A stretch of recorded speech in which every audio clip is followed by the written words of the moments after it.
Bonjour à tous. Allez, aujourd'hui, on va vous présenter, enfin, je vais vous présenter la partie moniteur de Power Apps. La partie moniteur, en fait, elle est surtout là pour vous aider à comprendre en fait combien de temps euh, se passe lorsque vous faites une action sur un bouton ou une icône, enfin bon, ce que vous faites dans votre navigation, dans votre application. Et là où ça peut justement ralentir votre application. Donc, on va voir ça. Et je vais aussi vous donner une petite formule que j'ai découvert il n'y a pas très longtemps, qui vous permet en fait de créer une séquence. Donc on va voir ça en finalité de la vidéo. J'espère que ça vous plaira. Alors tout de suite on bascule sur mon écran, hop là, voilà. Et on va voir de suite, alors ça je peux fermer, j'en ai pas besoin, on va juste voir de suite que on a un écran comme d'habitude, avec un formulaire, avec une galerie, enfin voilà, bon, c'est basique. Mais ce qu'on va nous voir aujourd'hui, c'est la partie outils avancés. Donc, petite molette avec un tournevis. Et lorsque je clique dessus, je vais avoir une partie moniteur et une partie test. Donc je ne me pencherai pas sur la partie test aujourd'hui, déjà et d'un parce que je l'ai jamais fait, et de deux parce que si j'avais un test à faire avec vous, je préfère l'avoir testé avant, c'est toujours plus plaisant de pouvoir vous expliquer ce qu'il se passe. Et on va aller dans la partie du coup moniteur, donc dans notre cas aujourd'hui. Dans la partie moniteur, donc le moniteur va s'ouvrir, on va le laisser parce qu'il doit charger certaines choses, et une fois qu'il va être chargé, on va bien voir que on va voir toutes les actions qui vont se passer au travers de mes clics pardon, de mon application. Donc c'est sur une session studio, et donc quand je suis ici, si je clique par exemple sur créer un utilisateur, lorsque je vais revenir dans mon paramètre, on voit bien que l'icône a été activée, qu'il y a des fonctions de texte qui sont là, qui se lancent derrière.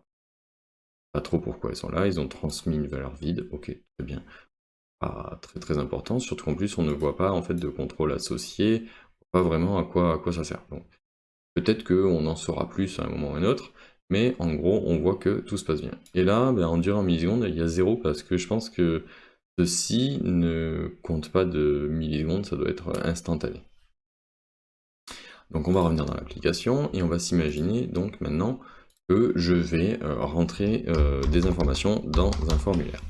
Que, hop là, Julien, comme d'habitude, un numéro 15, adresse rue des tests, je sais pas,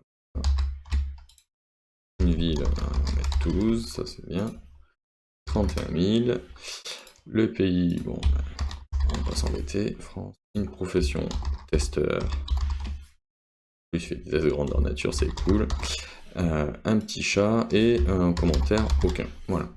Donc, une fois que j'ai fait ça, je vais pouvoir envoyer mon formulaire. Donc pour le principe de la vidéo et surtout pour vous présenter toutes les possibilités et les choses qui vont être envoyées, je vais utiliser la méthode patch dans un premier temps.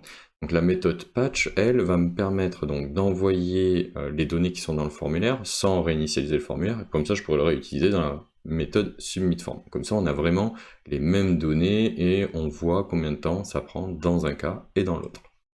Donc pour la méthode patch, donc si vous ne l'avez pas déjà fait et si vous voulez plus d'explications, n'hésitez pas, j'ai des vidéos, donc je peux vous mettre un lien en haut à droite là, et vous verrez donc les différentes utilisations de la méthode patch, et surtout une que j'ai présentée il n'y a pas très longtemps, c'est la méthode patch en envoyant des collections.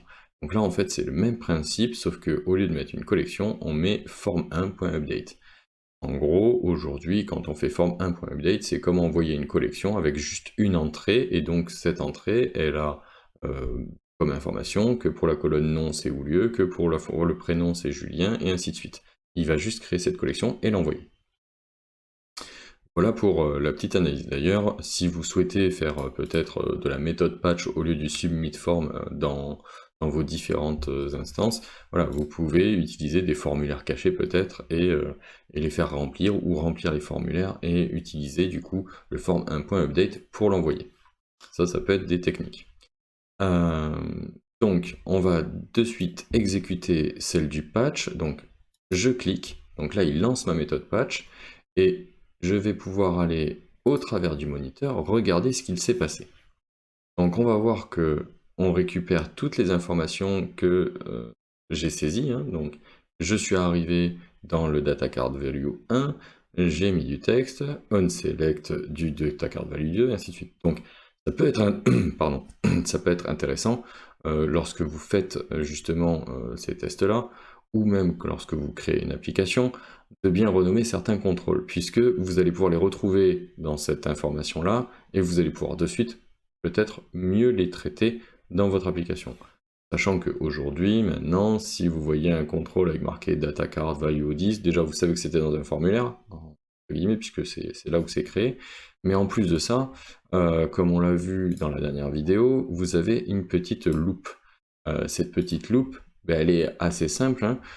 Si je tape data card value et que je n'ai 10, automatiquement, il va me chercher le data card value 10 et ce que j'ai comme information. Donc le data card value 10, ben, il est marqué à plusieurs endroits, mais il est dans la partie update de commentaires, donc on sait là où ça se situe, et on va l'avoir aussi donc dans la partie erreur du message, puisqu'il se base là-dessus pour dire s'il y a une erreur et pour modifier des informations dessus. Voilà pourquoi on le retrouve plusieurs fois. Mais au moins, vous pouvez vite retrouver un contrôle avec cette petite loupe. Donc revenons à nos moutons quand même, et allons sur le bouton enregistrer.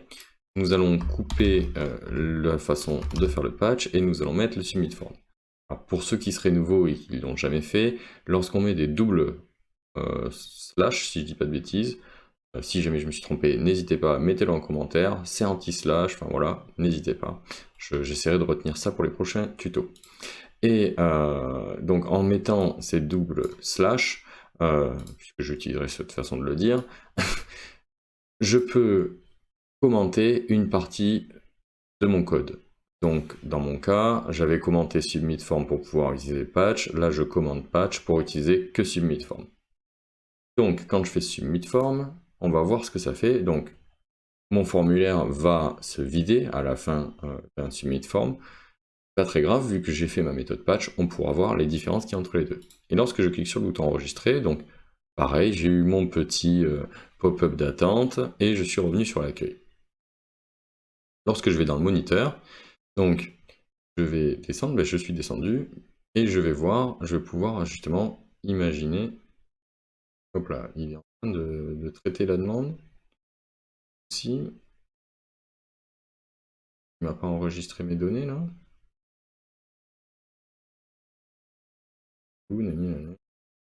Vide. Sauf que le create, il est 350. Oui, vous pouvez cliquer et retrouver un peu plus d'informations. Là, j'ai pas plus d'informations. Vous avez même carrément la formule que vous utilisez dans votre outil, donc c'est pas mal. Et au niveau de la data, vous allez voir même ce qu'il fait, donc il écrit et il va envoyer des données à différents endroits.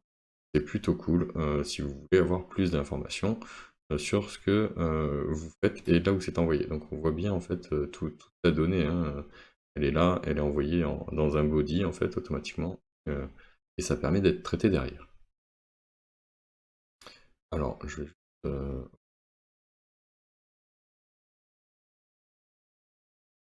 et ici je ne comprends pas, donc j'ai fait ma méthode patch, mais c'est lié comme truc.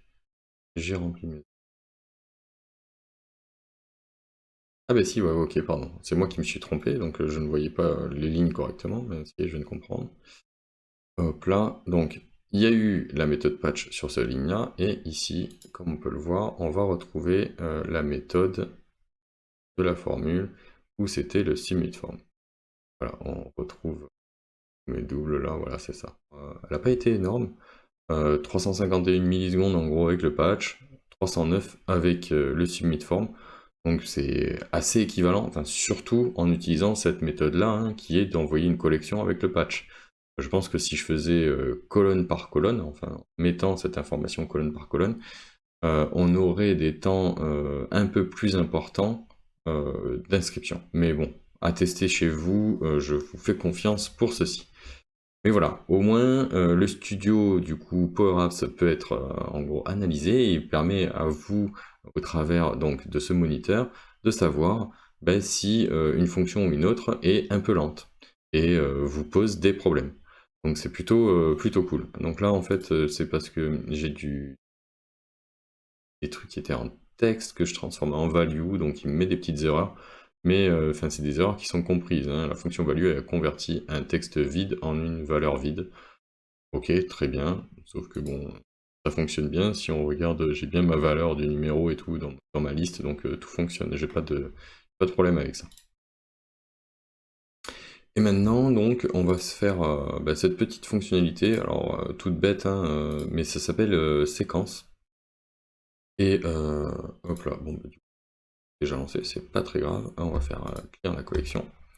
Et on va d'abord déjà travailler la partie comment je crée ça. Donc là, on s'imagine que je veux faire une séquence. Donc une séquence, on utilise la valeur, enfin la formule qui s'appelle séquence. Je vais juste faire un mettre en forme histoire que ça vous aide un peu à le comprendre. Et donc on a la partie clear collect et on a la partie en dessous, donc juste ici, qui est la partie séquence. La partie séquence, elle se détaille en trois parties. Une partie dite en gros enregistrement, donc ce que je veux, hein, c'est-à-dire que là dans mon cas, je lui dis que je veux 100 divisé par 2 plus 1, donc je veux 51 séquences, donc 51 valeurs. Ces 51 valeurs elles vont me permettre derrière de créer en fait cette échelle de mesure, hein, en disant ok je veux compter mais en faisant 2 par 2. Donc je veux 0, 2, 4, 6, 8, 10 jusqu'à une valeur.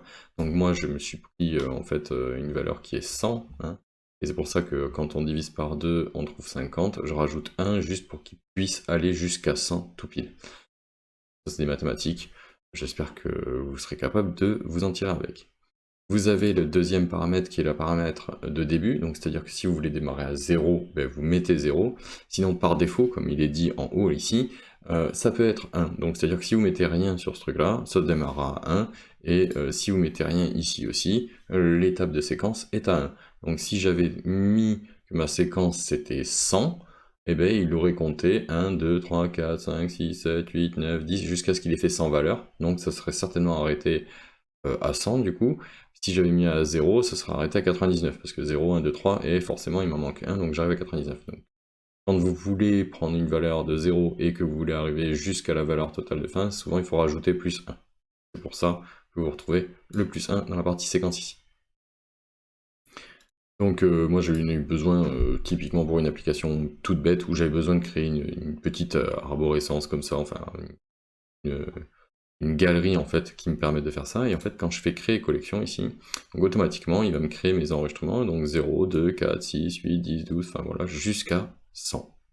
Donc si maintenant j'avais décidé de faire de 5 en 5 par exemple, bon, ça c'est simple, je mets 5 ici, et je mets 5 ici. Là, je fais play et je fais créer ma collection, et automatiquement, voilà, j'ai ma petite grille avec 0, 5, 10, 15, 20, 25, bon voilà. Donc, si vous voulez vous amuser avec, voici donc la petite formule séquence. J'espère qu'elle vous sera peut-être utile, ou alors que vous découvrirez quelque chose qui vous sera peut-être intéressant dans vos différents projets Power Apps. Et je vous dis du coup à bientôt sur un nouveau tuto. J'essaye de réfléchir à essayer de vous mettre un contenu assez intéressant la prochaine fois. Il va peut-être me prendre un peu de temps, donc je ne sais pas si vous l'aurez en temps et en heure, mais je pense à vous. Je vous souhaite à tous une bonne journée et je vous dis à bientôt.